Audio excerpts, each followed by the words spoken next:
तो मेरे भाइयों, जय भीम, जय भारत, नमो बुद्धा।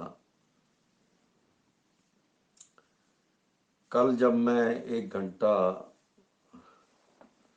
ऐतिहासिक चर्चा कर रहा था तो 1 घंटे से लगा हुआ था, तो अचानक एक दो फोन बीच आए और उन्होंने करीब करीब 40 मिनट का जो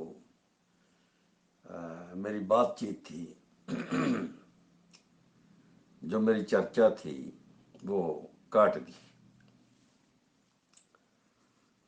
तो मैं आज चौथे भाग में कल से ही शुरू करना चाहूंगा। तो मैं ये कह रहा था, कल का मेरा जो बाकी बचा हुआ भाग है उसमें लास्ट में मैंने कहा कि जब राज बदलता है तो कानून बदलता है,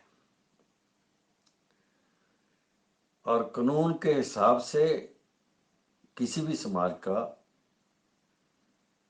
सिस्टम बदलता है, प्रबंध बदलता है, तौर तरीका बदलता है। और वो कानून और तौर तरीका कभी मनुस्मृति के रूप में आता है और कभी बाबा साहब के संविधान के रूप में। कभी वे तथागत गौतम बुद्ध की क्रांति होती है, कभी वो सिख क्रांति बन जाती है, कभी महात्मा फूले, ज्योतिराव फूले, शाहू महाराज और बाबा साहब डॉक्टर अम्बेडकर जैसे महापुरुषों की क्रांति हो जाती है। तो इसका मतलब क्या है कि कभी राजपाट जो बदलता है उसके हिसाब से कानून बदलता है, और उसके हिसाब से प्रबंध बदलता है, ढांचा बदलता है। तो उसके हिसाब से कभी कुछ छीन लिया जाता है और कभी दे दिया जाता है। ये लेने देने का काम, छीन लेने का काम, ये भगवान का काम नहीं है, परमात्मा का काम नहीं है। ये वो कभी ना आया है और ना आएगा। ये कोई देवी देवता भी नहीं करता ऐसा, और ना ही उनकी समर्था में है। इसकी एक ही उदाहरण है कि जब आज पूरी दुनिया कोरोना में फंसी हुई है, एक दहशत का माहौल है, तो मंदिरों, गुरुद्वारों, मस्जिदों और मसीतों को, गिरजों को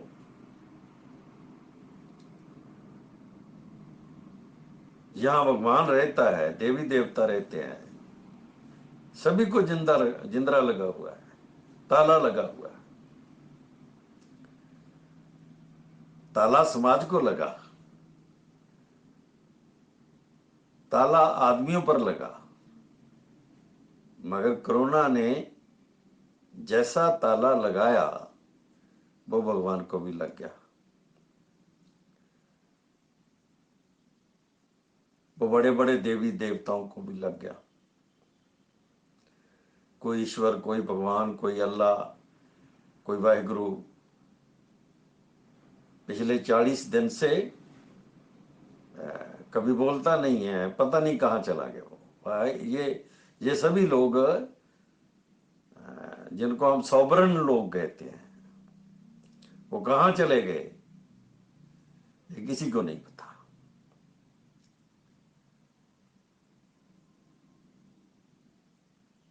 कभी कभी कुदरत अपनी भूमिका निभाती है, तो कुदरत का अपना जो सिस्टम है उसके हिसाब से आदमी को चलना पड़ता है, मगर आदमी ही उस सिस्टम को फिर अपने हिसाब से बनाता है, अपने हिसाब से बदलता है, अपने हिसाब से उसे बुरा बना देता है, अपने हिसाब से अच्छा बना देता है। जब तथागत गौतम बुद्ध जे जान गए कि इस देश में अगर शूद्र खड़ा हो जाए तो क्रांति हो सकती है। भले ही उन्होंने ये सीधी बात नहीं बोली, ये आंदोलन, ये क्रांति, ये रेवोल्यूशन, ये जैसा फ्रांस में रेवोल्यूशन आया, जैसा रशिया में आया, जैसा ये वियतनाम में हुआ, जैसा ये अपना चाइना में हुआ, और सीधा सीधा बोलकर हुआ। भारत में तथागत ने ऐसा बोला नहीं कहीं, मगर उनकी सारी कारगुजारी जो भी वो बोलते थे वो अपने आप में एक क्रांति का रूप होती थी।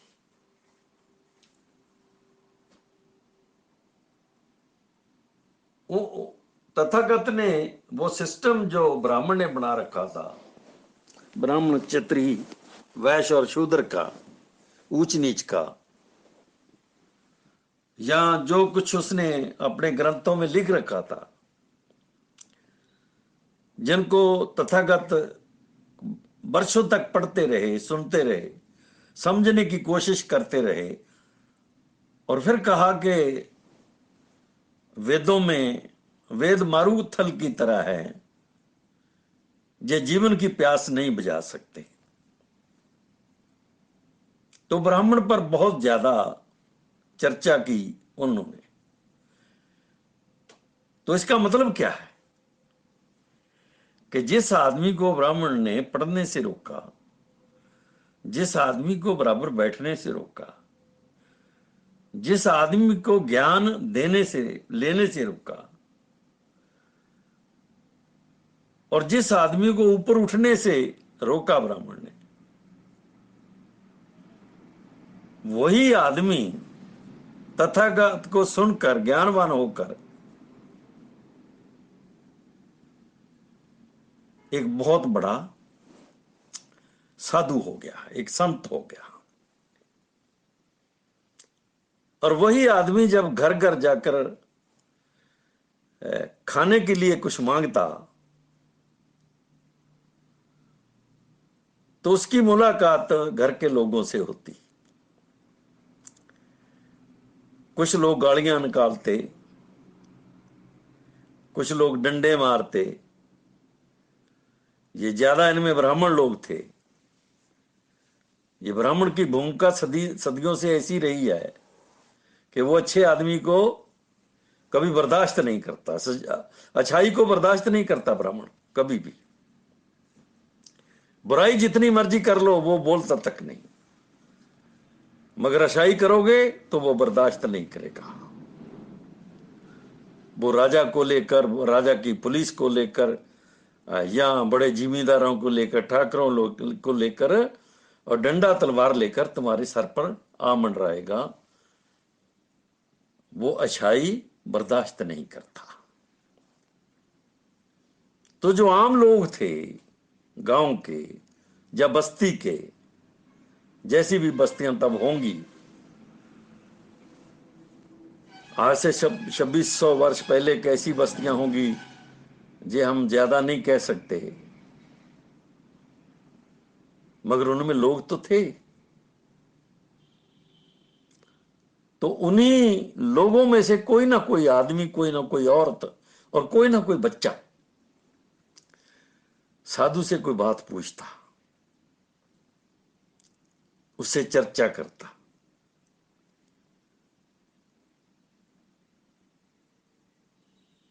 और अपने जीवन की मुश्किलों का हल या अपनी मुसीबत का हल ढूंढने का उपाय पूछता उससे, तथागत से या उसके साधु से। तो जहां से चर्चा शुरू हो जाती, तो वो इतने मंजे हुए साधु जो थे, इतने मंजे हुए विद्वान बुद्धिमान थे कि वो एकदम पकड़ लेते थे कि कौन आदमी जिज्ञासा के लिए तैयार है। किसके अंदर जिज्ञासा है? वो जिसके अंदर जिज्ञासा होती उसके अंदर बत्ती जला देते थे, एक दिया जला देते थे, ज्ञान का दिया जला देते थे, एक बार आते, 2 बार आते, 4 बार आते, और उस घर में उनको थोड़ा खाना भी मिलता, कभी गाली भी ना कोई निकालता, तो वो उनका ठिकाना बन जाता था और उसी घर में से एक क्रांति पैदा होती और वो संघ में शामिल हो जाते लोग। और संघ की क्रांति क्या थी कि संघ का ये निजम था कि ब्राह्मण हो, क्षत्रिय हो, वैश्य हो या शूद्र हो, जब संघ में आ गया तो उसका कोई वर्णन नहीं है। ये सबसे पहली क्रांति यहां से शुरू होती है। ये बुद्ध ने कहा और लिखा हुआ है, ये उनकी कृत में बहुत बार आता है कि संघ में शामिल होने वाला आदमी उस दरिया की तरह है जो समुद्र में समा जाता है तो वो समुद्र हो जाता है। तो तथागत गौतम जो बुद्ध हो गए, उन्होंने लोगों को कहा कि जब संघ में आ जाओगे, चाहे तुम राजा हो, चाहे तुम रंक हो, चाहे तुम औरत हो, चाहे तुम मर्द हो, चाहे बड़ी वर्ण का हो, चाहे छोटे वर्ण का हो, चाहे गरीब हो, चाहे अमीर हो, तुम एक समान संघ में एक समान आदमी हो, तुम्हारी ऊंच नीच कोई नहीं रहेगी। और तुम में से कोई भी सबसे योग्य आदमी, सबसे ज्यादा बुद्धिमान और विद्वान आदमी, सबसे ज्यादा साधना करने वाला और लोगों से सबसे ज्यादा संवाद रचाने वाला और सबसे ज्यादा लोगों को तैयार करने वाला, जंजाल से निकालने वाला आदमी अगर संघ चाहेगा तो वो मुखिया बन जाएगा। उसका किसी वर्ण से या ऊंच नीच से कोई लेना देना नहीं है। ये क्रांति ना तो रूस की क्रांति है, ना ये फ्रांस की क्रांति है, ना ये चाइना की क्रांति है, ये भारत की क्रांति है। अपने हिसाब से चलने वाली क्रांति थी और वो क्रांति आगे बढ़ी।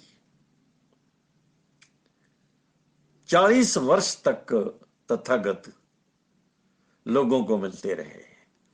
बड़े बड़े लोग, मुझे याद आ रहा है कि एक जगह का मसला सामने आया तो उसकी कीमत मांगी गई कि अगर इस सारी जगह में सिक्के बिछा दिए जाएं, सिक्के जो हैं वो डाल दिए जाएं एक एक करके, तो जितनी जगह पर सिक्के डाल दिए जाएंगे वो जगह संघ की हो जाएगी। ये एक जगह ऐसा वृत्तांत है। तो एक जो व्यापारी था, जो तथागत का सेवक बना और उसकी औरत भी सेवक बनी, उसका सारा परिवार सेवक था तथागत का, तो उन्होंने सारी जितनी जायदाद अपने पास थी वो सारी की सारी उस जगह पर ढेरी कर दी। तो ये क्रांति है कि वही आदमी जो दूसरों की दौलत को किसी ना किसी तरीके से छीन लेता था और अपना घर पर लेता था, वो सारी दौलत लेकर लोगों के लिए वो समर्पित हो गया। और वही राजा बिंबिसार, जिसने जाते ही तथागत को पहचान लिया था कि ये कोई खास आदमी है, तो उसने कहा कि मैं आधा राज आपको देने के लिए तैयार हूं। तो पहला बुद्ध विहार जो दिया वो बिंबिसार ने दिया, और उस बुद्ध विहार के ऊपर तथागत पहाड़ी पर जाते और बरसात के मौसम में वहां रहते। काफी साधु भी वहां होते, तो 1 महीने क्या बरसात होती या जितनी भी होती तो पूरा समय वहां गुजारते और वहां से बिंबिसार उनको देखता रहता।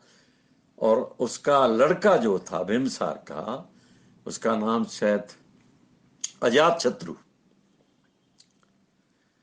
अजात शत्रु ने जब तथागत पहाड़ी के नीचे एक जगह वहां वो प्रवचन कर रहे थे, तो उसने पहाड़ी गिराई छोटी, ऊपर से जितनी वो गिरा सकते थे वो गिराई, ताकि तथागत वहां पत्थर के नीचे आ जाए। और अजात शत्रु का जो दूसरा साथी था वो तथागत बुद्ध का भाई था, जिसने जानवर को तीर मारा था। यहां इनका आपस में अंतर आ गया। तो वो दोनों ने मिलकर एक हाथी छोड़ा ताकि तथागत को वो हाथी मार दे, मगर ऐसा नहीं हुआ। आप जाओगे तो जो मेरी बात है, जब भी तुम जाओ कहीं वहां, तो ये सब कुछ आपको दिखेगा, आज भी दिखेगा। वो बुद्ध विहार का एरिया दिखेगा अभी। यहां से वो बिंबसार तथागत को ऊपर पहाड़ी पर चलते देखता था जेल में। तब अजात शत्रु ने अपने बाप को जेल में कर दिया था।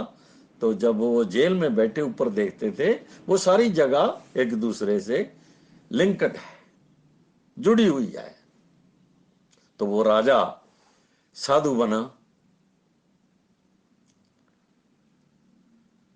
तो मेरा कहने का मतलब क्या है कि संघ ने बड़े आदमी को नीचे, संघ बड़े आदमी को नीचे लेकर आया, और जो बहुत नीचा था उसको ऊपर लेके गया।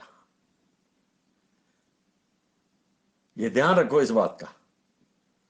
जब मैं बोल रहा हूं तो मैं बहुत बारीकी से कहीं ना कहीं आपको समझाने की कोशिश कर रहा हूं कि जो बड़ा आदमी था, चाहे जिम्मेदार था, चाहे वो व्यापारी था, चाहे वो राजा था, चाहे कुछ और भी था, तो वो नीचे आया संघ में। कई बार प्रश्न उठे, तथागत को कहा गया कि जब ये नीच आदमी, नीचे पायदान के आदमी इधर बैठे हैं, तो हमारा धर्म जो था, यानी जो हमको सिखाया गया ब्राह्मण द्वारा, उसके हिसाब से हम यहां नहीं बैठ सकते। ऐसे प्रश्न उठते थे और ये ब्राह्मण ही उठाते थे आके बीच। ये गड़बड़ ब्राह्मण करता था, वो घुसपैठ करता था।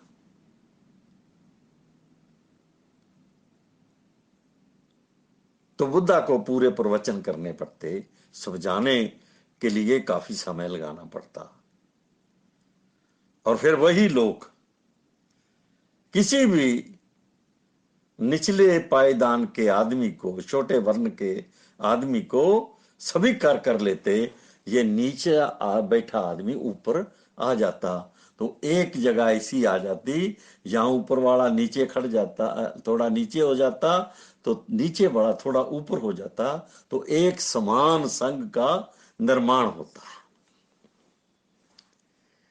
ये ऐसा चाइना में नहीं था, ये रूस का इनकलाब नहीं है, ये फ्रांस का इनकलाब नहीं है,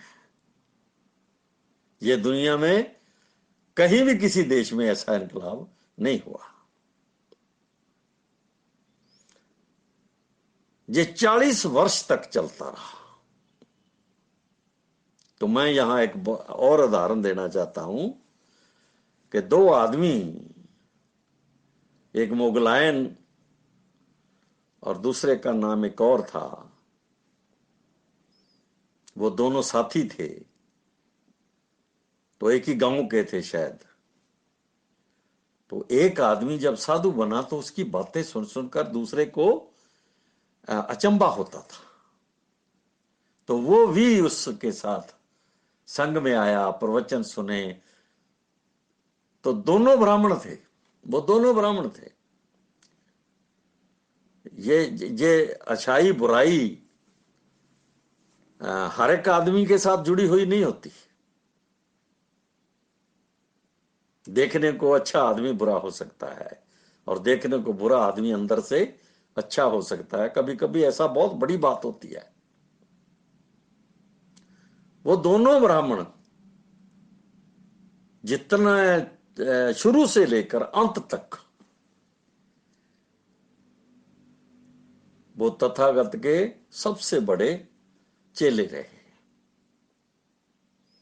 और मैं यहां जब पढ़ता हूं तो देखता हूं कि एक आदमी को, उनमें से दोनों में से एक को, शायद बोधगलायन को, इन ब्राह्मणों ने मार दिया था। एक को तो मार दिया था, और दूसरा आदमी जो पास के गांव का था, वो तथागत से छुट्टी लेकर गया कि मुझे अब संसार से जाना है, तो मुझे आज्ञा दीजिए। मगर तथागत ने आज्ञा भी दी, और जब वो उसकी मौत की खबर आई तो तथागत खुद जाकर वहां चिखा के पास खड़े रहे। इतना प्यार था उनका आपस में।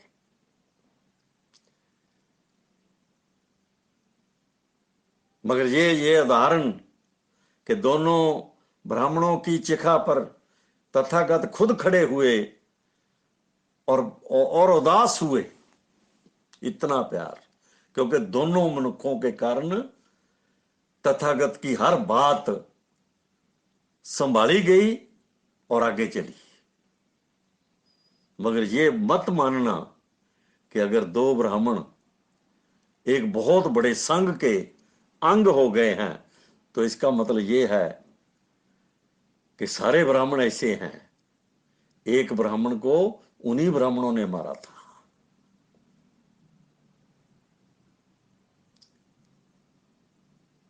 इन दोनों में से एक को ब्राह्मणों ने मार दिया था।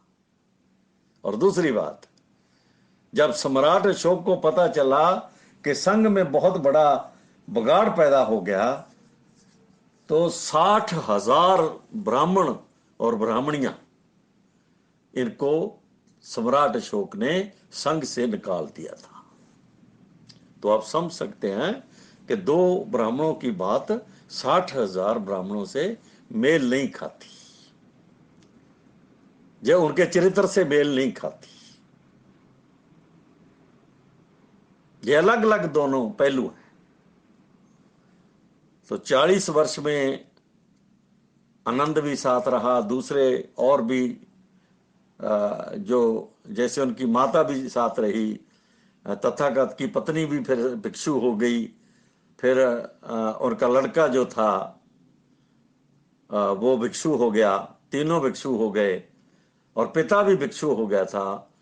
और तथागत के जीते जी चारों के चारों संसार से गए,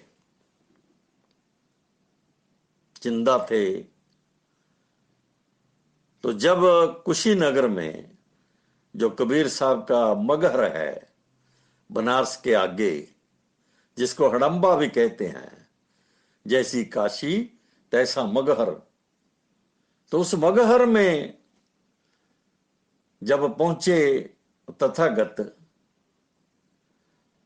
तो रात को खाना हुआ, तो उस खाने में जहर मिलाया गया। 80 वर्ष के बाद, 80 वर्ष में केवल एक बार ये हुआ कि तथागत को जहर मिलाकर दिया गया।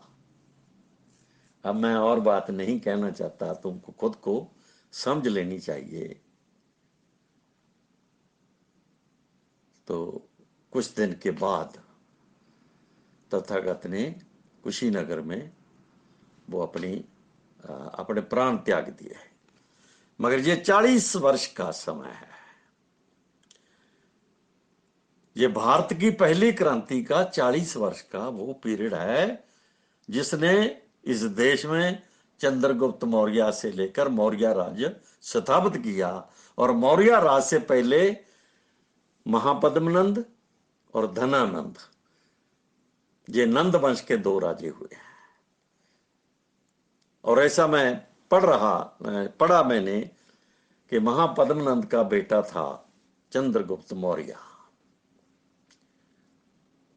वो कहानी छोड़ दो, आप यहां तक जाने की जरूरत नहीं है, वो लोग अपने आप पढ़ते रहेंगे। तो ये नंद वंश, और नंद वंश के बाद ये मौर्य वंश। और चंद्रगुप्त मौर्य वो शूद्र राजा है। महापद्मनंद और धनानंद ये भी शूद्र राजे हैं, छोटी जाति के हैं, आज के हिसाब से छोटी जाति के लोग हैं।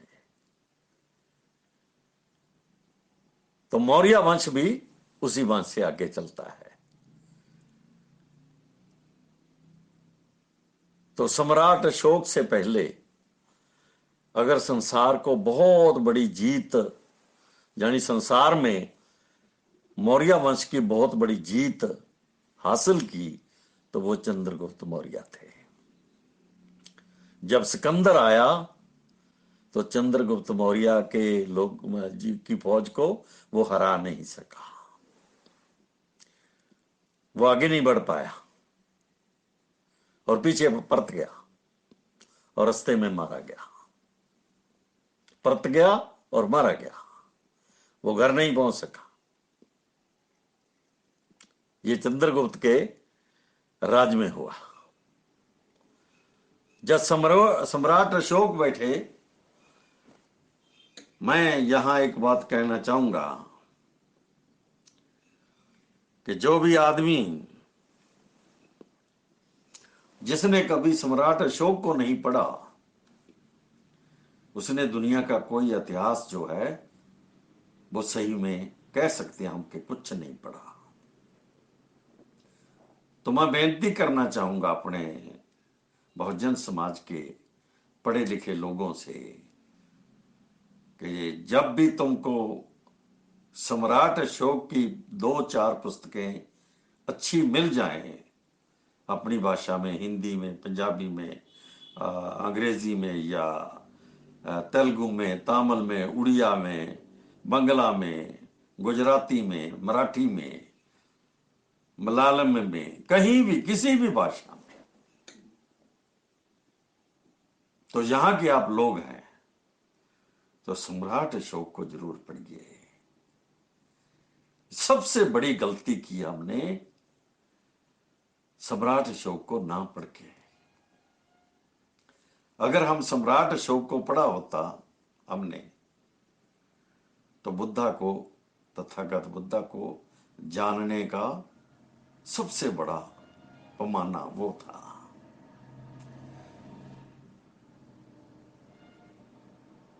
अगर सम्राट अशोक को पढ़ा होता तो आपको पता चलता कि शाहू महाराज, ज्योतिराव फूले और बाबा साहब अम्बेडकर, उनमें कैसे कैसे उनकी जो रूह थी वो प्रवेश करती थी और कैसे कैसे वो फैसले लेते थे। सम्राट अशोक का राज्य, जब उसके मौर्य वंश का राज्य, मैंने आधा भारत घूमा है, अभी मैं आधा भारत घूम सका हूं, दक्षिण में नहीं गया मैं, और मुझे जाना है। मैं साथियों को बेनती करूंगा कि हमें जाना है, तो कहीं भी सम्राट अशोक की, मौर्य वंश की, तथागत बुद्ध की कहीं भी कोई बड़ी निशानियां हैं तो हम उसको रिकॉर्ड करते हैं। अभी मुझे पता चला है कि छत्तीसगढ़ में एक जगह ऐसी है जो एक शानदार नमूना है। अभी हरियाणा में 2-3 जगह तथागत के वो अवशेष जितने भी है वो मिले हैं। इस धरती को यहां से भी आप खोजोगे, जहां से भी इसकी खुदाई करोगे, तो आपको बुद्धा मिलेंगे। ब्राह्मण ने क्या किया कि अपनी मूर्तियां गाड़ी, जहां कभी कभी गणेश की मूर्ति गाड़ दी, कहीं शिव जी की मूर्ति गाड़ दी, कहीं कृष्ण की मूर्ति गाड़ दी, कहीं किसी और देवी देवता की मूर्ति गाड़ दी, कहीं विष्णु की मूर्ति लगा दी, और 1-2 साल बाद लोगों को कहा कि यहां देवता का अवतार हो सकता है। जहां भगवान अवतार ले सकते हैं। तो जब लोग अनपढ़ जाहल लोग ब्राह्मण के बनाए हुए जब वो उस जगह की खुदाई करते, तो मैं अपने बचपन में देखता कि कोई ना कोई मूर्ति निकल आती। मगर आज जब मैं देख रहा हूं कहीं भी पूरे देश में जब 20-30 फुट नीचे की खुदाई होती है, तो तथागत बुद्ध और उनके बुद्ध विहार नीचे से निकलते हैं, और वहां से सम्राट अशोक का वो त्रैमूर्ति और वो स्तंभ शेर वाला वो निकलता है, और विशाल एरिया निकलता है। तो भी मुझे पता चला कि सम्राट अशोक के समय लगभग 40 से ज्यादा यूनिवर्सिटीज उनके राज में थी, और सबसे यूनिवर्सिटी जो बड़ी थी दो, वो एक नालंदा और एक तक्षशिला। तक्षशिला को चंद्रगुप्त मौर्य ने बनाया था, और नालंदा को सम्राट अशोक ने बनाया।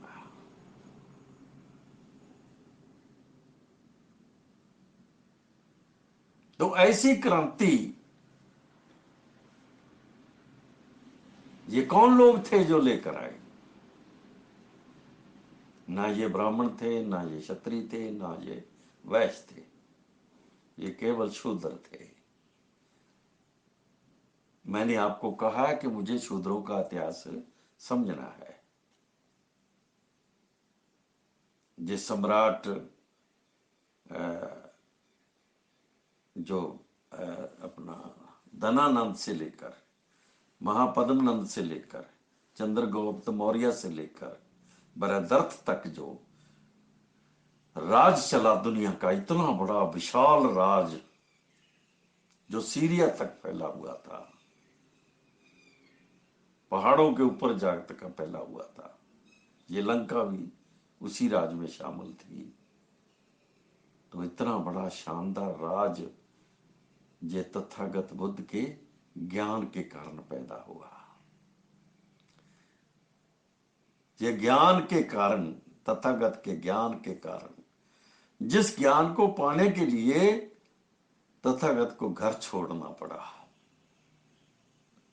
वो ज्ञान ही कारण बना था उनका घर छोड़ने का। हम इस पर चर्चा नहीं करेंगे, मगर जैसे जैसे शूद्र लोग तथागत के नजदीक आते गए, तो ब्राह्मण लोग पीछे हटते गए, क्षत्रिय लोग पीछे हटते गए, और वैश्य लोग भी पीछे हटते गए, और बहुत कम लोग जो थे वो ब्राह्मण क्षत्रिय वैश्यों से आए। मगर शूद्र जहां भी गुजरते साधु लोग, तो वहां से शूद्र उठ के खड़ा हो जाता। और इसी कारण ही ये तुम नहीं कह सकते कि इसका कोई और कारण हो सकता है। एक ही कारण है, तथागत बुद्ध की शिक्षाएं, जिसने शूद्र को खड़ा किया और दुनिया का विशाल साम्राज्य जो मौर्य साम्राज्य था उसको खड़ा किया। और दुनिया का इतना शानदार राज मैंने कभी नहीं पढ़ा।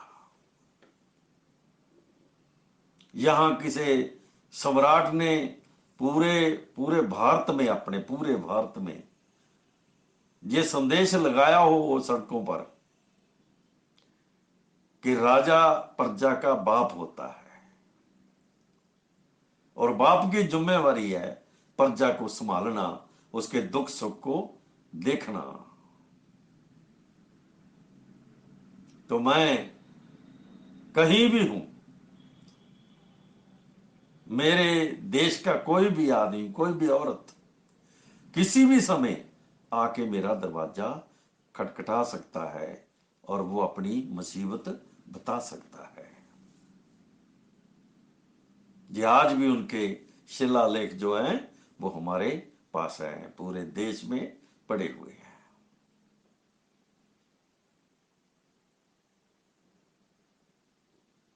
तो उसके बाद जो गलती पहले भी होती रही वो बर्दाश्त के समय भी हुई।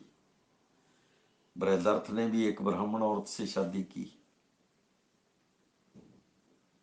और ब्राह्मण औरत से शादी करने के बाद जिसका भाई था वो सिपाही भर्ती हो गया, और सिपाही भर्ती होते होते वो एक दिन वो अपनी बहन के कारण वो फौजों का मुखिया हो गया। और उस आदमी ने, जिसका नाम शुंग वंश का पुष्पामित्र ब्राह्मण था, उसने अकेले मौका पाकर बृहदर्थ को कत्ल कर दिया। जब राजा मर जाता है तो मारने वाला राजा बन जाता है। तो ब्राह्मणों का राज शुरू हो गया। तो मैं आपको यहां एक बात और बता दूं कि भले ही ब्राह्मणों का राज हो गया, भले ही उन्होंने बुद्धों को कत्ल किया, मगर 1000 साल तक जो आदमी ये कहते हैं कि बुद्ध जो थे वो मांगते थे, जो साधु लोग थे बुद्धा के, वो मांगते थे, वो मेरी बात सुन ले ध्यान से कि 1000 साल तक बौद्धों का राज ब्राह्मण खत्म नहीं कर सके थे।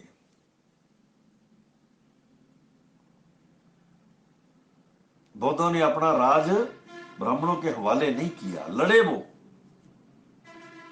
वो मांगते नहीं थे। सम्राट अशोक 40 साल राज करते हैं और एक भी किसी की हिम्मत नहीं पड़ी कि वो भारत पर हमला कर दे। बृहदर्थ तक कोई हमला नहीं हुआ बाहर से, अंदर से हमला हुआ ब्राह्मण का। और ब्राह्मण, तुम किसी को भी पढ़ो, यहां से भी शिवाजी महाराज को पढ़ो तो अंदर से हमला, गुरु गोविंद सिंह को पढ़ो तो अंदर से हमला, शाहू महाराज को पढ़ो तो अंदर से हमला, ज्योतिराव फूले को पढ़ो तो अंदर से हमला, बाबा साहब डॉक्टर अम्बेडकर को पढ़ो तो अंदर से हमला। तो मेरा कहने का मतलब ये है कि शूद्र राज इतना कमजोर नहीं था। जहां जहां तक वो जा सके अपनी सेना के सहारे, तो उन्होंने बुद्ध के विहार, जो जितने बुद्धा विहार थे, उनको नष्ट किया, बुद्धा की मूर्तियां तोड़ दी, और जहां जहां उनकी विद्या केंद्र थे उनको आग लगा दी, और जितने ज्ञान की पुस्तकें थी वो जला दी। और लाखों बुद्ध, मैं एक पुस्तक में पढ़ रहा था, मुझे याद आ रहा है, ये 15-20 साल पुरानी बात है, कि गंगा के किनारे पर 4 लाख बुद्धिस्ट कत्ल किए गए। ये लोग कहते हैं कि गंगा जमुना की तहजीब। जब मुसलमानों को देखता हूं मैं, बड़े बड़े विद्वानों को देखता हूं, जो बड़े बड़े बुद्धिमान लोग, जो जिनको हम भी मानते हैं कि ये बहुत सचमुच बहुत बड़े बढ़िया इंसान हैं, ऊंचे दर्जे के इंसान हैं, वो भी जब बात करते हैं तो गंगा जमुना की तहजीब बोलते हैं। तो तब मुझे चेते आता है कि यहां ये गंगा के किनारे 4 लाख के करीब बौद्ध भिक्षु कत्ल हुए।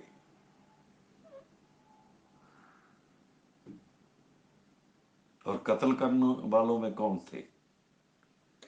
जिनको तुम नागे कहते हो ना, ये फौज थी पूरी। ये आज भी फौज है। अभी 3 महीने शायद पहले मैं पढ़ रहा था किसी एक बड़ी रिपोर्ट में, कि जब तक गंगा के किनारे मेले, ये कुंभ का मेला लगता है, तब ये लोगों को दिखते हैं,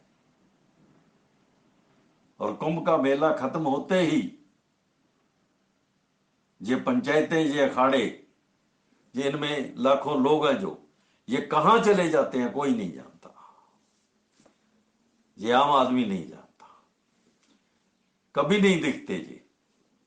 ये कहां होते हैं ये तो ब्राह्मण जानते हैं और किसी को नहीं पता। ये किस रूप में होते हैं कोई नहीं जानता, मगर कुंभ के मेले पर ये नंगे होकर लाखों आदमी वो गंगा के किनारे पर नहाने के लिए आपको दिखते हैं। आए जब भी तुम देखोगे तो पूरी दुनिया इनको देखती है वहां। ये 5 अखाड़े बने इनके, बड़े अखाड़े, 5 पंचायतें, ये फौज फौज है इनकी पूरी। मंडलेश्वर, जैसे जैसे कोई ब्रिगेडियर होता है, शायद उसका नाम मंडलेश्वर है, महामंडलेश्वर, जो उससे बड़ा आदमी, जनरल, डिप्टी जनरल या कुछ भी ऐसा कहा जा सकता है।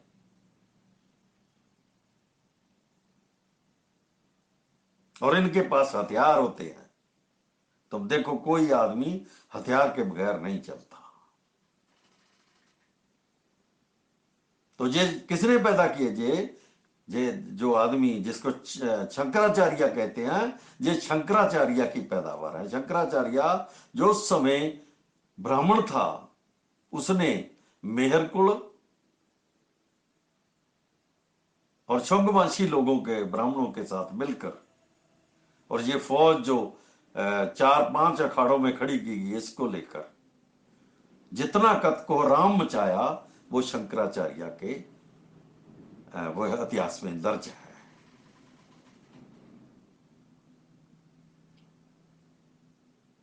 तो ये 8वीं सदी तक चला।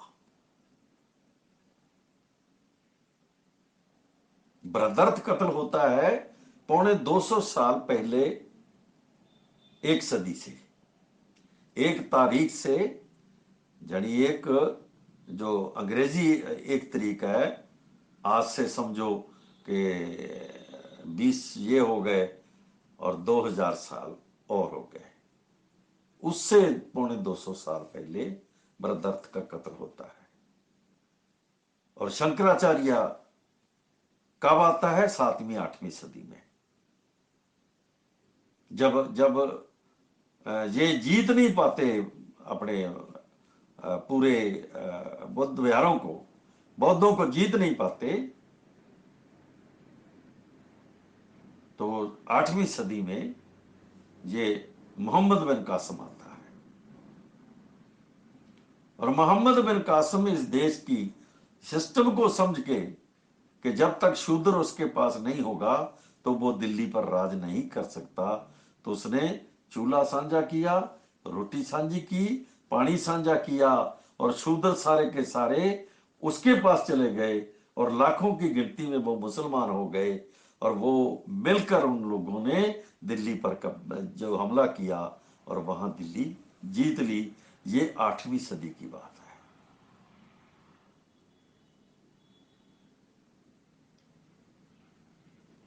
और यहां तक आपके जो नाम हैं शूद्र के, ये जातियों में बटे हुए नाम थे, मगर समुच्चे रूप में इसका प्रमाण गुरु ग्रंथ साहब है कि आप तब भी शूद्र थे। 8वीं सदी में आपकी जातियां भी थी, मगर जातियां शूद्रों की थी। ब्राह्मण की अलग जातियां, क्षत्रिय की अलग जातियां, वैश्य की अलग जातियां, और शूद्र की अलग जातियां। ये हजारों जातियां थी। ब्राह्मण ब्राह्मण था, क्षत्रिय क्षत्रिय था, वैश्य वैश्य था, और शूद्र शूद्र था। मनुस्मृति शूद्र को संबोधित होती है। आज जिसने भी मनुस्मृति पढ़ी है वो ध्यान दे कि मनुस्मृति के जितने हुक्मनामे हैं वो शूद्र को संबोधन होते हैं। वो शूद्र को सामने रखकर अपनी बात कहते हैं कि शूद्र ये नहीं करेगा, शूद्र वो नहीं करेगा, शूद्र के पास कुछ नहीं होगा, शूद्र के घर नहीं होगा, शूद्र ऊंची थान नहीं बैठेगा, शूद्र जो है वो बस्ती से बाहर रहेगा, वो पानी नहीं पी सकता, वो खाना अपने घर नहीं बना सकता। ये सारा कुछ मनुस्मृति में जो लिखा है वो शूद्र को संबोधन होते लिखा है। मगर शूद्र की जातियां भी साथ साथ दी गई हैं, जिनमें जाट, तखान, नाई, शिंबा, धोबी, कुमार, जलाहा, यादव, नाई और ये और जातियां, चमार, ये मजबी नहीं है, मजबी दूसरी जाति होते हैं बाहर, वाल्मीकि भी नहीं है वही जाति, तो वो उसकी जाति लिखी हुई है वहां। ये सभी की जातियां लिखी हुई हैं मनुस्मृति में, मगर वो शूद्र के अधीन आती है सारियां। तो इसका मतलब है कि 8वीं सदी तक, और फिर उसके बाद 1000 सदी तक तुम शूद्र ही रहे, मगर तुम्हारे बीच दो तुमको बांट लिया गया, यानी जो ब्राह्मण जमात है उसने तुमको दो हिस्सों में बांट दिया, एक को टचेबल बना लिया, एक को अनटचेबल करार दे दिया। जो लोग अपने घर के बच्चों समेत, औरतों समेत ब्राह्मण के घर में काम करते रहे और उसको उसकी गुलामी स्वीकार कर गए, उनको ब्राह्मण ने सशूत लिखा, टचेबल्स, बाद में उसको टचेबल कहा गया। वो सशूत थे, जैसे ये जाट है, जट है, तखान है, नाई, छिपा, जीवर है। क्यों? क्योंकि ये खेती का काम करते थे, ये हड़ पंजाली का काम करते थे, ये घर बनाते थे, ये मंजा पीढ़ी बनाते थे, ये कपड़ा बुनते थे, ये ये सभी लोग जो थे, जो उनके पूरे कार्य करते थे, पानी लेकर आते थे, कपड़ा सीते थे, जो बड़े कार्य जिसके बगैर जिंदगी चल नहीं सकती, जो काम वो करते थे लोग, उनको ब्राह्मण ने सशूत का नाम दिया, टचेबल बनाकर रखा। यही कारण है कि आज तक ये पछड़े जाति के लोग और जाट और जट, मराठे, रेड्डी, खामे, यादव, कुर्मी, ये कभी भी ब्राह्मण को छोड़ नहीं सके। ये मूल कारण है इसका। उसी का खाते थे, उसी का गुण गाते थे। और ब्राह्मण के पास जितनी दौलत जमा होती है, वो दौलत इस देश के अछूतों की नहीं है, ये जलाहे चमारों की नहीं है, ये अनटचेबल जातियों की नहीं है ना। ये जो जो जातियां जंगल में रहती हैं, हमारी शेड्यूल ट्राइब कबीले लोग हैं जो, ना उनकी ये दौलत है। ये दौलत सबसे ज्यादा टचेबल लोगों की है। घी देना है ये लेकर जाएंगे, दूध देना ये लेकर जाएंगे, फसल कणक देनी है ये दे, गेहूं देंगे ये देंगे, कोई फल फ्रूट देना ये देंगे, क्योंकि इन्हीं के हाथ में ये कित्ते आए। चाहे वो गुलाम ही थे, मगर कित्ते यही करते थे, और वहां से कुछ ना कुछ इनको खाने को मिल जाता था। और आज तक ये ब्राह्मण से पिंडा नहीं छुड़ा सके। सिख बनने के बाद भी पंजाब के जितने बैकवर्ड क्लास के लोग हैं, सिख बन के भी ब्राह्मण से पिंडा नहीं चढ़ा सके।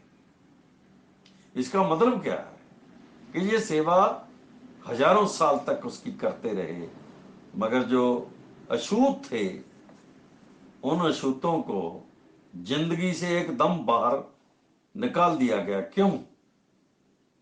क्योंकि वो लड़ते थे, मरते थे, वो सामने खड़े होते थे, वो उनको बर्दाश्त नहीं करते थे। उनके दिल में जब पीड़ा हो उठती थी तो वो गुस्से होते थे।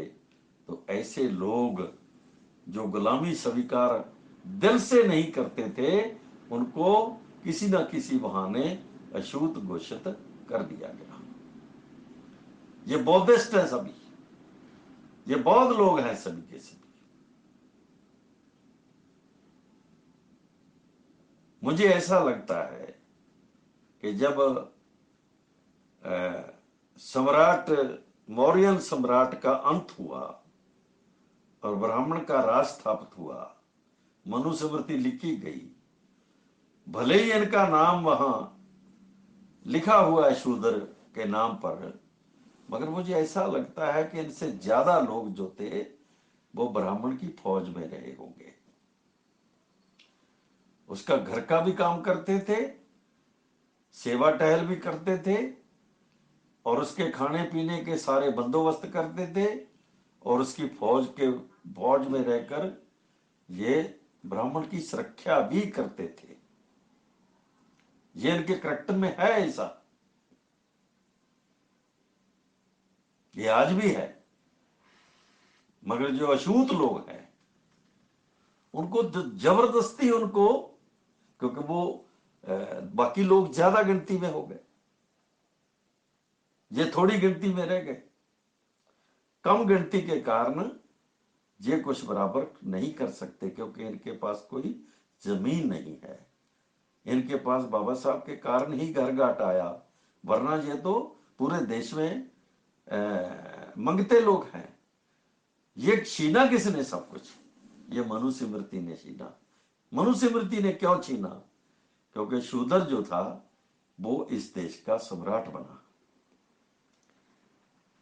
तो शूद्र से बदला लेने के लिए जो सबसे ज्यादा ताकतवर बौद्ध थे, चाहे वो विद्वान थे, बुद्धिमान थे, चाहे वो योद्धा थे, योद्धा भी थे, ये बुद्धिमान भी थे, यही लड़ते रहे, इसलिए उनको नीचे से नीचे गिरा दिया गया और अधिकार में कुछ नहीं छोड़ा। इनके अधिकार में कुछ नहीं आता। तुम आज भी पंजाब को छोड़ दो, तुम पंजाब की आज से 30-40 साल पहले हालत ऐसी हुई थी। ये बाहर के लोगों को भलेखा है इस बात का, मगर तुम हरियाणा से लेकर बाकी पूरे भारत में जाओगे तो तुम इन अछूत लोगों की हालत आज भी बदतर देखोगे। जब चाहे कोई इनको मार देता है, जब चाहे इनको कोई काट देता है, जब चाहे इनके हड्ड पैर पसलियां तोड़ देता है, और जब चाहे कोई इनको जिंदा जला देता है, जब चाहे कोई इनकी बच्ची उठा लेता है, जब कोई चाहे इनकी बहू उठा लेता है, जब कोई चाहे तो इनकी बहन उठा लेता है, मां उठा लेता है, किसी को कोई डर नहीं लगता। हर रोज 1 घंटे में 5 जो अछूत औरतें हैं, जो सरकारी आंकड़े हैं उसमें 4-5 जो औरतें जिनके साथ बलात्कार होता है वो अछूत जाति से आती हैं। या शूद्रों में जो नीची जाति के लोग हैं बहुत सारे, जो बहुत कमजोर हो गए, या उनकी लड़कियां हैं, उनकी बहुएं हैं। तो ये सब कुछ क्यों हो रहा है? ये एक इतिहास है जो ऋग्वेद से शुरू होता है। मौर्य काल में वो एकदम देश का राजा बन जाता है, मगर राजा जब बनता है गलती के कारण, अपनी गलती के कारण उनको सजा भुगतनी पड़ती है, मौत देखनी पड़ती है, और उसके बाद जितने बौद्ध हैं वो कत्ल होते हैं और उनकी सारी चीज छीन ली जाती है और वो अछूत बना दिए जाते हैं, और कुछ लोगों को अपने काम करने के लिए सछूत बनाकर रखा जाता है। ये इतिहास आज के हिसाब से, ये मैं चौथे भाग की बात बोल रहा हूं। तो मेरा मेरा कहने का मतलब है कि हमारा आदमी भारत का ज्यादा, जैसे मैंने पहले कहा कि जो मैं बोल रहा हूं इसमें कोई ना कोई दूसरा कारण भी हो सकता है, और इसमें कुछ ना कुछ कचाई भी हो सकती है, क्योंकि एक आदमी पूरा इतिहास पूरे का पूरा नहीं समझ सकता, जिसको जिंदगी जीने के लिए और भी काम करने होते हैं, और बहुत सारे काम है जो करने होते हैं, और जितना वक्त मिलता है वो समझ सकता है, पढ़ सकता है, सुन सकता है। मैं जितना पढ़ा, मैं जितना सुना, जितना मैं लोगों को देखा, और जैसे जैसे मैं लोगों के पास जाकर देखा, तो मुझे शूद्र का इतिहास जो 3000 साल से चलता आया, उसकी ये पड़ाव है। ऊपर जाने के पड़ाव नहीं है, नीचे आने के पड़ाव है सभी। सत्ता से नीचे आने के पड़ाव है सारे, तबाही के पड़ाव हैं ये सारे के सारे। अभी हम तबाही की ओर बढ़ रहे हैं। तो 800-900 साल हमारे लोगों, हमारे बौद्ध बुजुर्गों ने इनका मुकाबला किया, मगर वो मुकाबला पूरा नहीं कर सके। इसीलिए उन्होंने, वो मोहम्मद बिन कासिम जब आया तब हथियार गिरा दिए। ये मोहम्मद बिन कासिम के साथ लड़े नहीं है।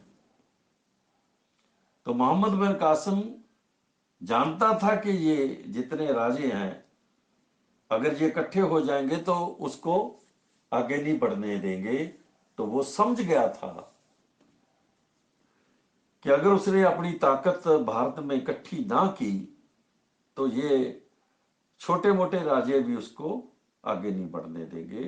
तो उसने ये जातियों का इतिहास जो समझा, जातियों का बंटवारा समझा, जातियों के विचकार की जो नफरत थी उसको समझा, ऊंच नीच को समझा, और फिर उसने ये सबसे पहला काम किया कि उसने पानी साझा कर दिया, रोटी साझी कर दी, फौज में इन अछूत लोगों को भर्ती कर लिया।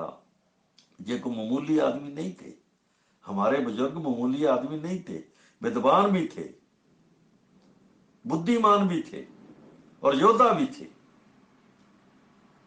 जिनको भिखमंगे कहते हैं ये लोग, ये पूरे योद्धा लोग थे। और इसका एक ही उदाहरण काफी है कि पूरे 900 साल ये ब्राह्मणी जो ताकत है उनके साथ लड़ते रहे और वो ब्राह्मण को जीत नहीं पाए। तो मैंने कल भी बताया था कि इस 700-800 साल में जिसकी हम जिक्र कर रहे हैं, दो बौद्ध राज करते, एक हर्षवर्धन ने राज किया और एक कनिष्क ने राज किया। दोनों का राज पूर्ण तौर पे बहुत बड़ा बौद्ध राज था, मगर उनको भी जब कत्ल किया गया तब वही तरीका रहा। मुझे समझ नहीं आती कि हमारा कोई भी आदमी, चाहे कोई आज के रूप में बड़ा बन जाए, चाहे को कल कोई राजा बन जाए, तो वो वही गलती क्यों करता है, ये मुझे समझ नहीं आई। शिवाजी के समय भी यही हुआ, संभाजी के समय भी यही हुआ। मगर एक राजा है हमारा, केवल एक। मैंने पूरे देश का इतिहास पढ़ा है, जितना पढ़ा है उसमें से मैंने देखा कि एक शाहू छत्रपति महाराजा कोल्हापुर एको एक राजा है जिसने ब्राह्मण को कभी बराबर नहीं उठने दिया। और उसने साफ शब्दों में कहा इन लोगों को कि तुम्हारे कारण, ये छोटी उम्र थी तब इनकी, शाहू महाराज जी की उम्र बहुत छोटी थी उस समय जब ये बात हुई। तो मुझे अब वो साल नहीं याद। तो शाहू महाराज, उनको जब कहा गया कि एक राजा का काम है कि वो अपने बड़े बड़े लोगों के साथ बैठे और खाए पिए मौज उड़ाए, औरत को भोगना उसका अधिकार है, ऐसी बातें लिखी हुई हैं। ये मेरे कहने की बात नहीं है, ये लिखी हुई है। और शाहू महाराज ने क्या कहा कि मैं जानता हूं तुमको, तुम क्या कह रहे हो। इन्हीं बातों के कारण मेरा बाप तुमने मार मुकाया। जानिए शाहू महाराज के वर्ड हैं कि मेरे बाप की मौत इसी कारण हुई। वो मरता नहीं था, वो हालात पैदा हो गए कि वो मौत के मुंह में चला गया। क्या तुम सोचते हो कि मैं भी उसी रास्ते चला जाऊं? ये भरी सभा की बात है उनकी, बड़े लोगों की बड़ी सभा, जो जिमींदार थे, जो ब्राह्मण थे, जो मंत्री थे, मंत्री भी थे ना सारे के सारे, वो ब्राह्मण थे। जब शाहू महाराज गद्दी पर बैठे तो सारे के सारे मंत्री ब्राह्मण थे, सरदार ब्राह्मण थे। तो उसने कहा कि तुम क्या सोचते हो कि मैं अपने बाप की तरह मौत के मुंह में चला जाऊं? मैं ऐसा नहीं करूंगा। तो उन्होंने नहीं किया। वो एक ही राजा है। जब मैं इनको पढ़ता था, अंग्रेजी में उनकी एक पुस्तक आज से कोई तकरीबन 30 साल पहले मेरे हाथ जब लगी, तो मैं जब उनको पढ़ रहा था तो मुझे अपने आप पर शर्म आ रही थी कि अरे भले मानस, तू समझता है कि तू बहुत पढ़ लिख गया, अरे तुमको तो अपने एक महान राजा की एक गाथा का नहीं पता, जिसने तुम्हारा जीवन बदलने के लिए अपना सारा महल कुर्बान कर दिया, अपनी सारी ताकत, अपनी सारी दौलत तुम पर कुर्बान कर दी। और जिन लोगों ने मनुस्मृति लिखी, उन लोगों ने उन लोगों को बाहर निकाल दिया। और मैंने हुक्मनामे देखे हैं शाहू महाराज के, जिसमें लिखा हुआ है कि अगर किसी को मेरा हुक्मनामा मंजूर नहीं है तो मुझसे टाइम देता हूं, 1 महीने का, 15 दिन का, या और कोई समा। अगर वो नहीं सुधरता, अगर वो मेरी बात नहीं मानता, तो मेरा ये हुक्म है कि वो मेरा राज छोड़कर कहीं और चला जाए, वरना वो जेल में जाएगा। ये उसके हुक्मनामों में लिखा हुआ है।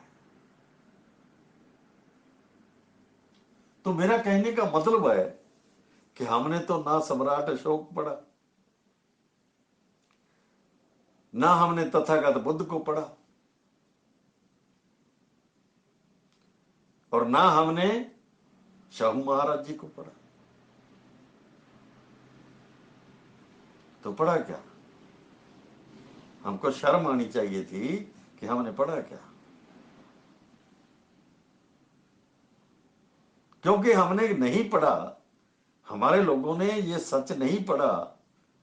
तो मुझे लगता है कि जब मुझे थोड़ी जितनी समझ आ रही है और जितनी मैं कोशिश कर रहा हूं कि उसका प्रसंग ठीक से मिला सकूं, अगर मेरे को समझ कर भी कोई हजारों लाख लोग पढ़ने लगे, तो इसमें जो बौद्ध का पीरियड है, तथागत बुद्ध का पीरियड है, जो जो काल है, वो हो सकता है वापस आ जाए,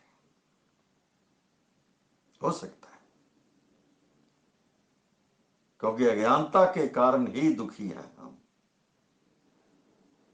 और ज्ञान हमारे दुखों का इलाज है।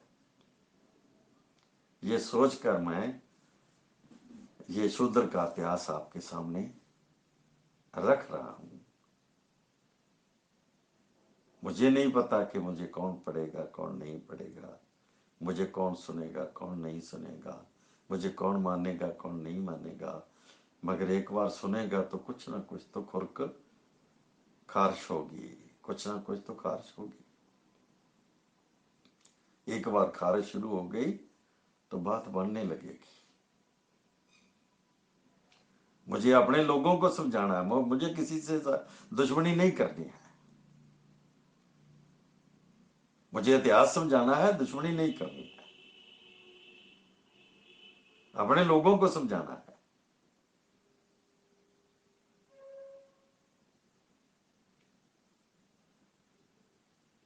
और ये रास्ता हमको तथागत ने दिया है, और तथागत के रास्ते पर चलते चलते बाबा साहब 1950 के संविधान को बना सके। मैं आज एक बात पढ़ रहा था, कहीं लिखी हुई, शायद मेरे रिकॉर्ड में है, कि महाराष्ट्र में, मैंने भी देखा ये, कि जब मैं महाराष्ट्र में अपने लोगों के पास जाता हूं तो मैं देखता हूं कि इतने ज्यादा पढ़े लिखे लोग, इतने ज्यादा डॉक्टर्स, इतने ज्यादा ऑफिसर्स, इतने ज्यादा, जिनकी आमदन करोड़ों करोड़ों रुपया होती है, जिनके वो पूरे फैक्ट्री चलती है, जिनकी कारखाने चलते हैं, जिनके, वो वहां के अछूत लोग हैं। और उसका कारण लिखा है उसके नीचे, क्योंकि ये बुद्धिस्ट है सारे के सारे, बौद्ध लोग हैं। और बौद्ध होने के बाद वो इतना बदल गए, बाबा साहब को इतना समझ गए कि वो बराबर उठकर खड़े हो गए। मैं उनकी कहानियां पढ़ता रहता हूं। इस देश की कितनी क्रांतियां हैं जो महाराष्ट्र से उठी। अरे हम तो पूजा करने वाले लोग हैं, सवेरे घंटियां बजाते हैं, शाम को बजाते हैं। कोई एक जमात पास करते तो दौड़ करके किसी मड़ी मसाणी में जाते या गुरुद्वारे जाते। 10वीं जमात पास करते तो कुछ पैसा धेला लेकर, को पतासे लेकर कहीं मंदिर में पहुंच जाते, कहीं गुरुद्वारे में पहुंच जाते, कहीं वो मड़ी मसाणी में पहुंच जाते। नौकरी मिली तो वहीं पहुंच जाते, घंटियां बजाते जाकर। तो ये इतिहास कौन समझेगा? जिन लोगों ने हजारों हजारों वर्ष तुम्हारे लिए लगाए, इसको कौन समझेगा?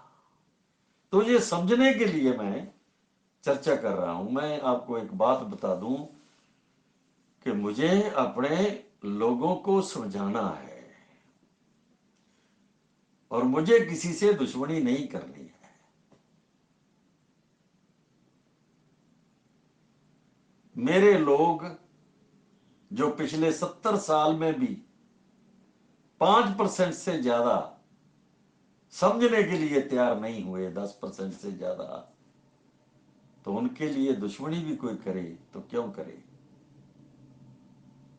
किसी के साथ कोई दुश्मनी करे भी तो क्यों करे? किसके लिए दुश्मनी करे? और मेरी एक कविता है जिसमें मैं लिखता हूं कि हाँ, बस्ती में जाना, अपने लोगों को जगाना, मगर सोच समझ कर जाना, क्योंकि ये बस्ती बड़े बड़े लोगों को खा जाती है, हजम कर जाती है, और उसकी हड्डियां भी बाद में मिलती नहीं है। ऐसी मेरी एक कविता है। जिस समाज की हम बात कर रहे हैं, तो मैं आज का ये चौथा भाग यही समाप्त करता हूं। कल 5वां शुरू करूंगा। जय भीम, जय भारत, नमो बुद्धा।